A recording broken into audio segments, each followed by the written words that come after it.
ఇవాళ మనం చందమామ కథల నుండి పందెం అనే కథను తెలుసుకుందాం. కట్టమంచియను గ్రామమందున గట్టివాడు బంగారయ్య రచ్చబండపై వచ్చి కూర్చుని ముచ్చటగా ఇట్లన్నాడు. వినండి వినండి వినండి పెద్దలు, విచిత్రమొక్కటి చెబుతాను.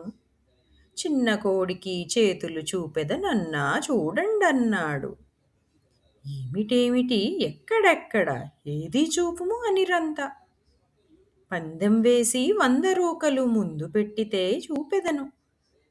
ఓడిపోతినా ఒక్క 100ను నిక్కముగా మీకిచ్చెదను.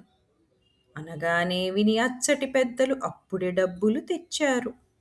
బంగారయ్య కంగారెత్తక పదుగురతో నిటు పలికాడు. అందరూ బాగా ఆలోచించి ముందుకు వచ్చిన మంచిదని. చిన్న కోడికి చేతులు చూపుము అన్నా 100 నీదనగా. అనగానే విని ఆగ్రహములతో అందరూ పైకెగబ్రాకారు.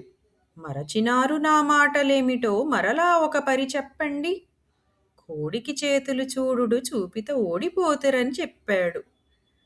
పందెము పెట్టిన 100 రూకలు బంగారయ్యకు ఇవ్వగనే మీసలు దిప్పి మెలివేశాడు మేటిఘనుడు బంగారయ్య. బంగారయ్య భళిభళి అంటూ చెంగున పలిటి కొట్టాడు. రండి వెనుకనే రండి రండి అని రయమున పెద్దల పిల్చుకొని ఇంటి ముంగిట పోగును చిమ్మెడు జంట కోళ్లను చూపించి, కాంచండన్నా కన్నులుయున్న కరములు చూపితి కోడికివే అని తన చేతులు అందరి ఎదుట ఆ వైపునకు చాచాడు.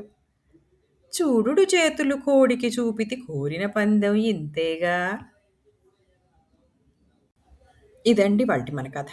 మళ్ళీ ఇంకొక కొత్త కథతో మీ ముందుంటాం. అంతవరకు సెలవు మరి.